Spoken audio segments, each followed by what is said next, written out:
Assalamualaikum warahmatullahi wabarakatuh. Hai teman-teman, kembali lagi di ruang dengar kalian bersama podcast Ayo Baik Bareng. Salah satu langkah bentuk ikhtiar kita untuk menjadi pribadi yang lebih baik, untuk menjadi muslim yang lebih baik bersama teman-teman di Ayo Baik Bareng.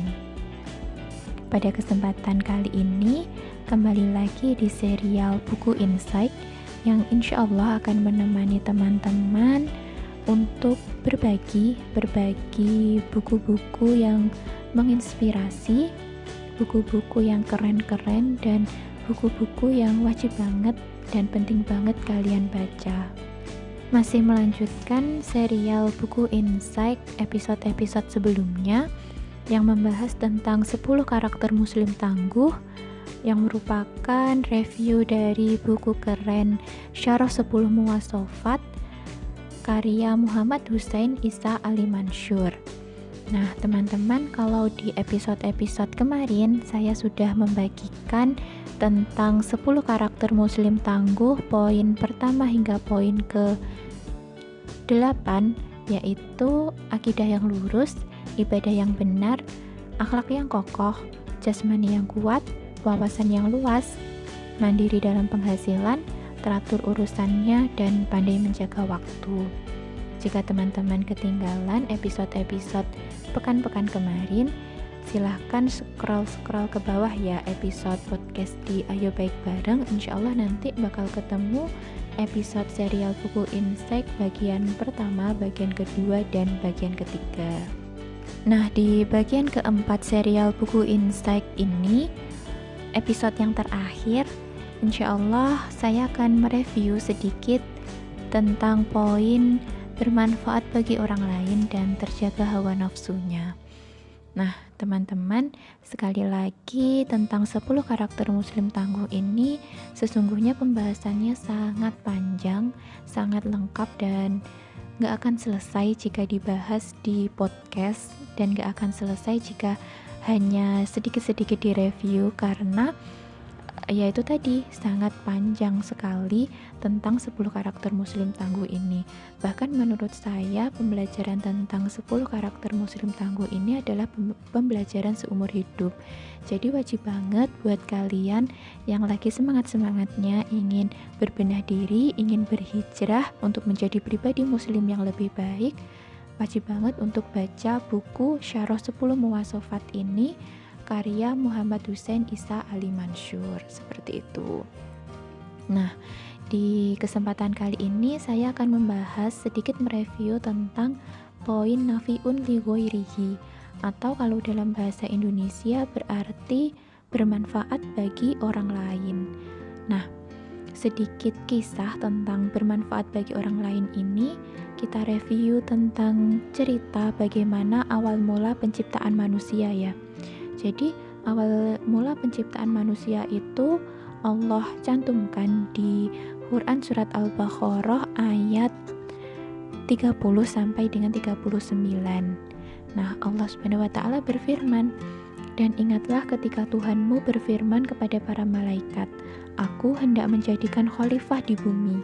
Mereka berkata, apakah engkau hendak menjadikan orang yang merusak dan menumpahkan darah di sana, sedangkan kami bertasbih memujimu dan mensucikan namamu?" Dia Allah berfirman, "Sungguh aku mengetahui apa yang tidak kamu ketahui." Dan Allah ajarkan kepada Adam nama-nama benda semuanya. Kemudian dia perlihatkan kepada para malaikat seraya berfirman, "Sebutkan kepadaku nama semua benda ini, jika kamu yang benar." Lantas para malaikat menjawab, "Maha suci engkau, tidak ada yang kami ketahui selain apa yang telah engkau ajarkan kepada kami. Sungguh engkaulah yang maha mengetahui, maha bijaksana." Dia Allah berfirman, "Wahai Adam, beritahukanlah kepada mereka nama-nama itu." Setelah itu Nabi Adam alaihissalam menyebutkan nama-namanya. Dia berfirman, "Bukankah telah aku katakan kepadamu bahwa aku mengetahui rahasia langit dan bumi, dan aku mengetahui apa yang kamu nyatakan dan apa yang kamu sembunyikan? Dan ingatlah ketika kami berfirman kepada para malaikat, sujudlah kamu kepada Adam. Maka mereka pun sujud kecuali iblis. Ia menolak dan menyombongkan diri, dan ia termasuk golongan yang kafir. Dan kami berfirman, "Wahai Adam, tinggallah engkau dan istrimu di dalam surga, dan makanlah dengan nikmat berbagai makanan yang ada di sana sesukamu. Tetapi janganlah kamu dekati pohon ini, nanti kamu termasuk orang-orang yang zalim." Lalu setan memperdayakan keduanya dari surga sehingga keduanya dikeluarkan dari segala kenikmatan surga. Dan kami berfirman, "Turunlah kamu, sebagian kamu menjadi musuh bagi yang lain, dan bagi kamu ada tempat tinggal dan kesenangan di bumi sampai waktu yang ditentukan." Kemudian Adam menerima beberapa kalimat dari Tuhannya, lalu dia pun menerima tobatnya. Sungguh Allah Maha Penerima Tobat, Maha Penyayang. Kami berfirman, "Turunlah kamu semua dari surga. Kemudian jika benar-benar datang petunjukku kepadamu, maka barang siapa mengikuti petunjukku, tidak ada rasa takut pada mereka dan mereka tidak bersedih hati.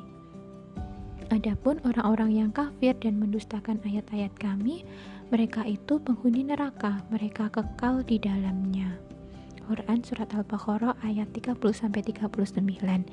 Nah, dari sepenggal ayat ini, teman-teman, dapat kita ambil hikmah bahwa sesungguhnya manusia itu adalah khalifah di muka bumi ini. Khalifah untuk memelihara maupun untuk menghancurkan bumi. Dan baik sebagai manusia solih yang melakukan perbaikan maupun manusia fasik yang gemar menebar kerusakan.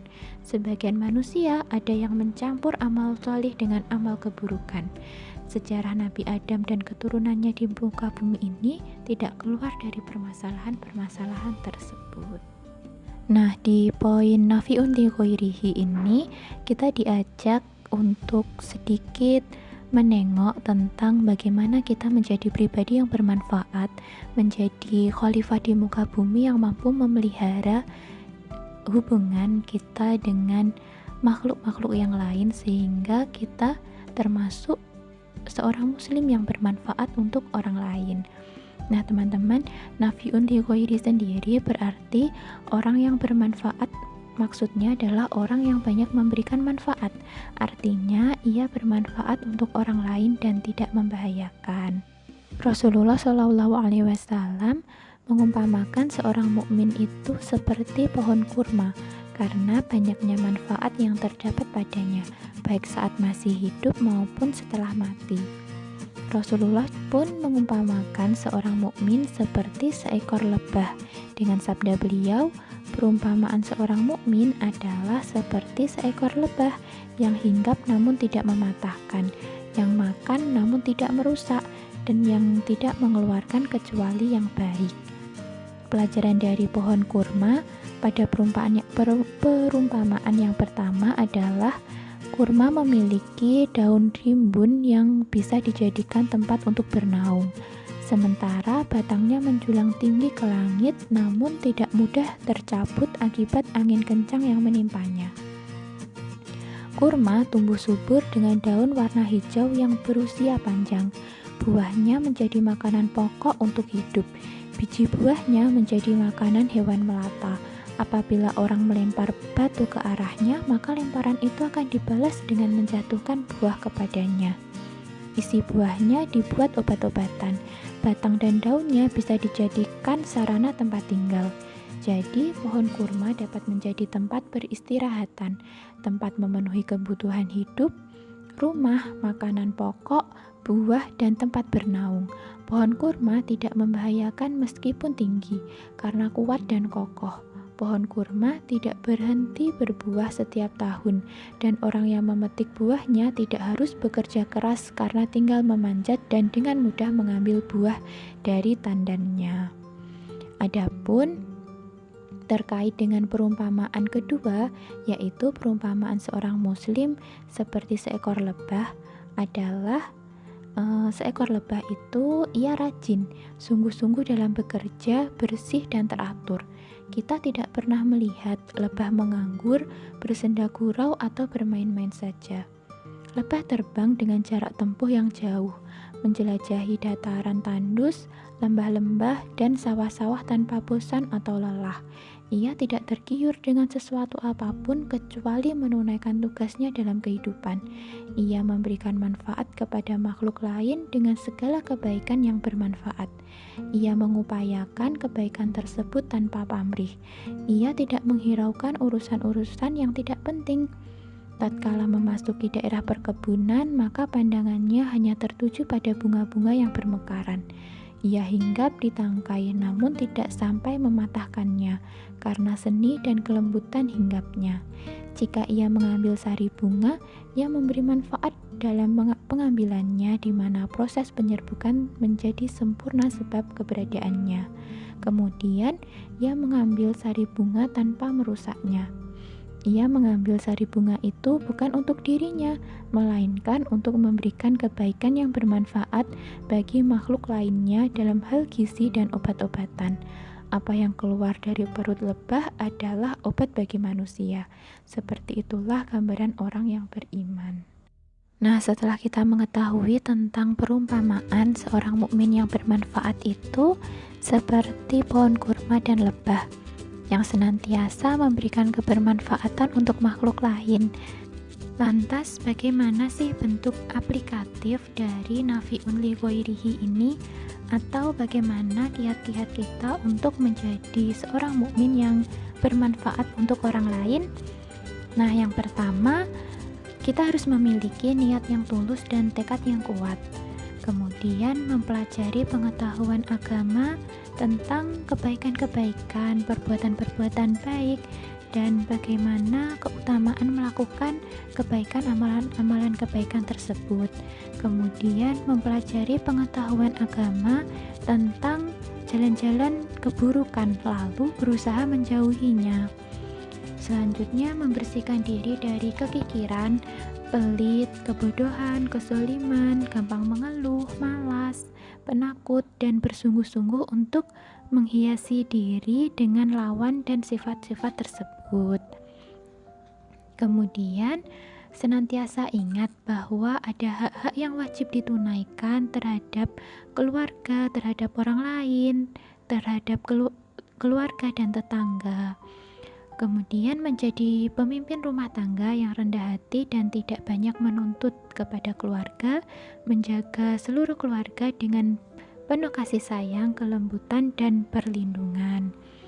Nah, sedangkan aplikasi dari nafi'un li ghairi ini terhadap tamu, itu contohnya kita harus bermuka manis kepada para tamu, menyambut hangat mereka dan menampakkan kegembiraan dan keceriaan di hadapan mereka. Menyuguhkan apa saja yang ada dan yang bisa disuguhkan kepada para tamu tanpa membebani diri sendiri, sembari tersenyum. Sedangkan aplikasi dari nafi'un li ghairi ketika bersama tetangga adalah berkenalan dengan tetangga, memantau kondisi mereka, serta membangun kedekatan dan perhatian terhadap musibah yang menimpa mereka. Mendoakan kebaikan untuk para tetangga, karena tetangga adalah orang pertama yang merasakan kebaikan dan kebermanfaatan diri serta keluarga kita. Nah, seperti itu teman-teman tentang aplikatif dari nafi'un li ghairihi di kehidupan sehari-hari kita. Nah, sebenarnya tuh masih banyak banget yang dibahas di buku ini tentang bagaimana kiat-kiat kita dan kenapa kok kita harus menjadi pribadi muslim yang bermanfaat untuk orang lain. Tapi karena keterbatasan waktu, silahkan teman-teman baca sendiri ya di buku Syarah 10 Muwasafat ini. Keren-keren banget. Nah, di poin terakhir dari 10 karakter muslim tangguh yaitu mujahidun li nafsihi, atau kalau dalam bahasa Indonesia berarti mengendalikan hawa nafsu. Nah, mengendalikan jiwa atau hawa nafsu itu termasuk amal solih terbaik untuk mendekatkan diri kepada Allah yang mengantarkan seseorang mencapai derajat tertinggi di surga dan masuk ke dalam golongan orang-orang yang berbuat baik atau muhsinin. Islam adalah agama fitrah. Kedatangan Islam adalah untuk mengatur dan menata seluruh kehidupan dengan agama Allah, yaitu agama Islam. Islamlah agama relevan yang indah dan baik, yang senantiasa melakukan perbuatan realitas kehidupan menuju yang lebih baik. Allah Subhanahu wa Ta'ala berfirman, "Maka barang siapa mengerjakan kebaikan seberat zarah, niscaya dia akan melihat balasannya. Dan barang siapa mengerjakan kejahatan sebesar zarah, niscaya dia akan melihat balasannya." Quran Surat Az-Zalzalah ayat 7-8. Baik maupun buruk seluruh perbuatan manusia tidak akan luput dari balasan Allah. Oleh karena itu, setiap orang harus berkomitmen melakukan kebajikan dan meninggalkan perbuatan buruk. Tapi hal ini tidak akan terwujud tanpa pengendalian diri yang baik, serta dengan pengawasan diri pada setiap pekerjaan. Di jalan, di masjid, saat sendiri, maupun saat ramai, kepada manusia, kepada Allah, saat mencari mata pencaharian, atau saat sedang menikmati kesenangan hidup. Agama Islam membuat pemeluknya menjadi semakin baik dalam segala hal, baik dalam ibadahnya seperti sholat dan puasa, dalam nilai akhlaknya, maupun dalam etika berinteraksi. Islam menjadikan semua perbuatan pemeluknya lebih baik, dan semua itu melalui amalan-amalan terprogram yang telah ditentukan oleh Islam. Jadi, Islam tidak melepaskan seseorang begitu saja pada kehidupan nyata, tapi selalu dibimbing sehingga seseorang yang beramal mengatasnamakan Islam, maka amalnya senantiasa berupa pergerakan menuju yang lebih baik dan unggul bagi diri dan masyarakatnya di dunia dan di akhirat.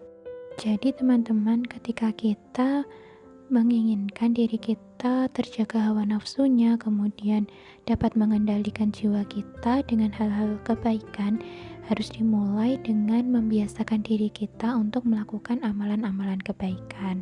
Nah, amalan-amalan kebaikan ini bisa dimulai dari diri kita sendiri dengan kita menjaga adab ketika makan, tidur, dan menghabiskan waktu luang, kemudian menjaga amalan-amalan kebaikan di rumah, kemudian dengan saudara, dengan keluarga, kemudian dengan tamu, dan dengan tetangga, seperti itu. Nah, di buku Syarah 10 Muwasafat bab menjaga jiwa atau terjaga hawa nafsunya ini dibahas banyak banget nih aplikasi-aplikasi atau tips-tips bagaimana kita membiasakan diri kita dengan amalan-amalan kebaikan di kehidupan sehari-hari. Contohnya, bagaimana kita mengendalikan jiwa kita, adab-adab kita di jalanan. Misal, menyampaikan salam kepada yang dikenal maupun yang tidak dikenal sebisa mungkin. Kemudian membaca doa keluar rumah dan doa saat kembali ke rumah, doa ke pasar, dan sunah-sunah lainnya. Membiasakan ketika menuju jalanan atau keluar rumah untuk melihat ke langit serta berkata dalam hati untuk mengingatnya dan merendah kepada Sang Rob. Allahumma la maksiyah. Maksudnya adalah perjalanannya keluar itu tidak untuk mendatangi maksiat apapun. Membiasakan ceria dan tersenyum ketika bertemu seseorang. Nah, sedangkan contoh aplikasi dari bagaimana kita mengendalikan jiwa ketika tidur adalah berusaha untuk tidur secara tertib, menghindari bergadang, kemudian membiasakan tidur tidak lebih dari 6 jam dalam sehari dan semalam. Selanjutnya, membiasakan diri melaksanakan adab-adab ketika hendak tidur, seperti itu. Nah, agar perbuatan-perbuatan atau amalan-amalan kebaikan kita tadi bisa berbuah karakter, yaitu menghasilkan suatu karakter yang otomatis kita lakukan. Jadi menjadikan perbuatan-perbuatan kebaikan atau amalan-amalan kebaikan itu sebagai kebiasaan, itu ternyata memerlukan pengulangan dalam jangka waktu lama gitu, dalam jangka waktu panjang sampai menjadi sebuah perbuatan yang otomatis dan spontan. Seperti itu teman-teman. Jadi ketika kita ingin benar-benar mengendalikan jiwa kita, mengendalikan hawa nafsu kita, kita harus membiasakan diri kita untuk melakukan perbuatan-perbuatan kebaikan atau amalan-amalan kebaikan. Nah, di buku Syarah 10 Muwasafat bab pengendalian jiwa atau pengendalian hawa nafsu ini banyak banget dibagikan tips-tips bagaimana kita membiasakan diri kita dengan amalan-amalan kebaikan di situasi seperti apapun. Nah, itu tadi tentang poin ke-9 dan ke-10 di 10 karakter muslim tangguh tentang terjaga hawa nafsunya dan akidah yang lurus. Dan insya Allah menjadi pembahasan terakhir atau bagian terakhir dari serial Insight Book 10 karakter muslim tangguh. Nah teman-teman, untuk mengingat lagi apa saja sih 10 karakter muslim tangguh? Nah yang pertama ada akidah yang lurus, ibadah yang benar, akhlak yang kokoh, jasmani yang kuat, wawasan yang luas, mandiri dalam penghasilan, teratur urusannya, pandai menjaga waktu, bermanfaat bagi orang lain, dan terjaga hawa nafsunya. Nah 10 karakter muslim tangguh ini insya Allah sudah saya review di serial buku Insight bagian pertama, kedua, ketiga, dan di bagian keempat pada hari ini. Semoga apa-apa yang saya sampaikan, sedikit yang saya sampaikan ini bisa bermanfaat, bisa menjadi penambah semangat kita untuk memperbaiki diri dan senantiasa untuk istiqomah memperbaiki diri. Dan tetap stay tune di ruang dengar kalian bersama podcast Ayo Baik Bareng. Semoga episode-episode podcast di Ayo Baik Bareng ini bisa menemani teman-teman di keseharian untuk tetap semangat dalam menebar kebaikan. Akhirul kalam, wassalamualaikum warahmatullahi wabarakatuh.